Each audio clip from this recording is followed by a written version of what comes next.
The Tomb of Horrors is an absolute masterclass of insanity. If you're new to D&D, then there's a chance that you are not familiar with the Tomb of Horrors, or maybe you've only heard about it in passing. In any case though, depending on who you ask, it is either one of the best or absolute worst D&D adventures ever created for the game.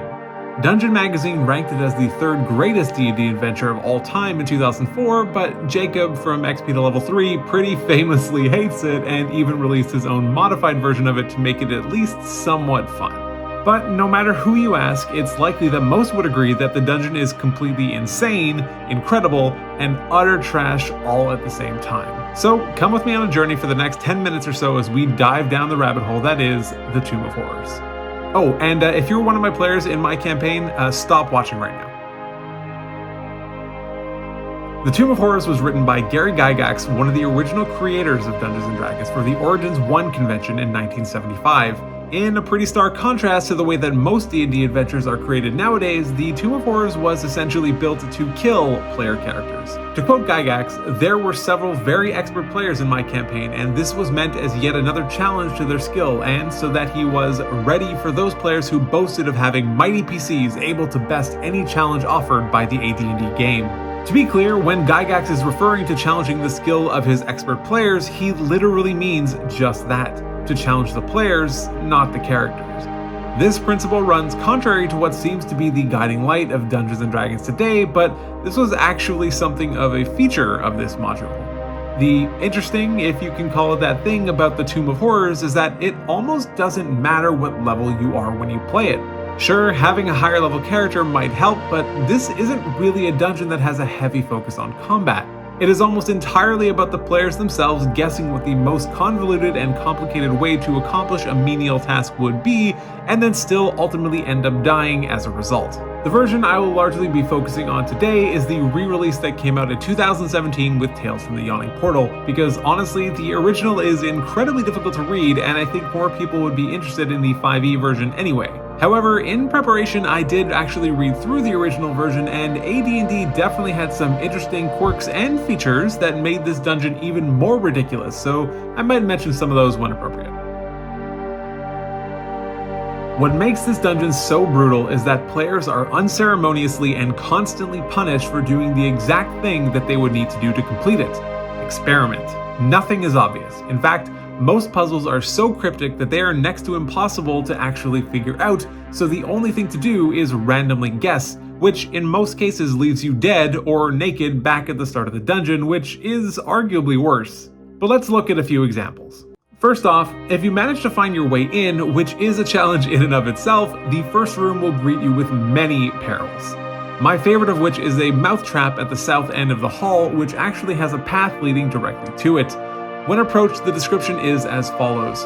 On the wall before you is a relief sculpture of a devil face formed of mosaic tiles. The face has a huge O of a mouth, inside of which the space is dead black. But yeah, it's actually just a sphere of annihilation, so if you try crawling inside or getting too close, you kind of just die. Even just the description of the trap for the DM is just so savage, indicating that it has plenty of room for those who would wish to leap in and be completely and forever destroyed. Also, in this very same room, there are not 1 or 2, but 5 hidden floor pits with poison spikes at the bottom of them. In the 5e version, you take an average damage of 33 split between piercing and poison, but in the original, if you fail the save against poison, you die. Just a fun little quirk of AD&D. So if you're counting at home then, that is 6 ways to immediately die in the first room alone, if you're playing the original at least. If the players manage to progress further into the dungeon, a plethora of pain awaits.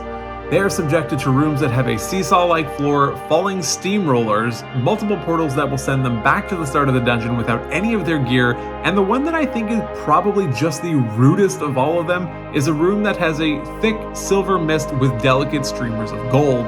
Any character that enters the mist must immediately make a DC 15 intelligence saving throw, and on a failure, they are essentially feeble-minded. Their intelligence and charisma scores become 1, they can't cast spells, activate magic items, understand language, or communicate in any intelligible way, but hey, at least they can identify their friends.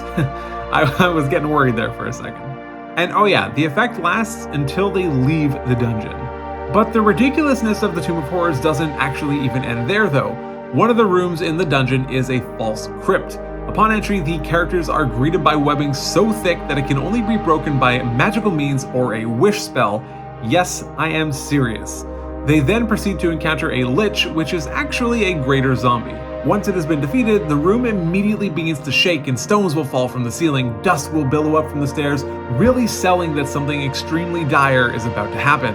The characters can then either try to loot the room or escape, all the while you, as the Dungeon Master, are instructed to begin counting down slowly from 10. When the players manage to get out, you're supposed to ask them if they thought the dungeon was actually all that hard, and if they buy that it's actually over, the module literally instructs you to just go ahead and put the adventure away. Something that I hadn't mentioned earlier is that in the first room, an investigation will reveal a riddle left by a Sararak, which is supposed to function as something of a clue, or at the very least a warning for the perils yet to come. I've seen a lot of people point to this as what makes the tomb fair, and I'm gonna be honest, I could not disagree more. The riddle is so cryptic that I honestly don't think that anyone would be able to piece it together after multiple playthroughs and even reading through the module text in its entirety multiple times, let alone on a first run through as a player. I have seen many poor interpretations of it, but I found a reasonable one online, so I will leave the link in the description for anyone that is curious. The riddle is as follows. A Sararak congratulates you on your powers of observation, so make of this whatever you wish, for you will be mine in the end, no matter what.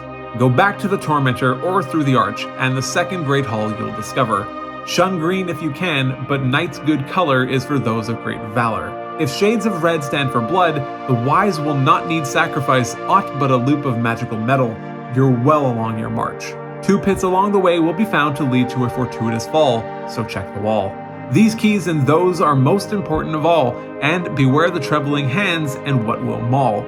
If you find the false, you find the true, and into the columned hall you'll come, and there's the throne that's key and keyed. The Iron Men of visage grim do more than meet the viewer's eye. You've left and found my tomb, and now your souls will die. I know that I haven't gone into thorough detail about every room, but I have been poring over this text for the better part of a week now, and I can assure you that nothing about it is clear. Some parts contain vague references, such as the if shades of red stand for bloodline, referring to the red orbs in a hall, while some are so intentionally misleading that they could be referring to multiple encounters, such as the if you find the false, you find the true line. I will say though that the 2 pits along the way will be found to lead to a fortuitous fall, so check the wall clue is genuinely great. This refers to a path that has 3 consecutive spike pits, the third of which has a secret door at the bottom of it. Despite all of my apparent complaining and poking fun at the insanity that is this dungeon, I have to be honest, I kind of love it. Not because I think it's fun to run intentionally cruel games that pit player against DM, but because this dungeon knows exactly what it is and it isn't mincing words about it.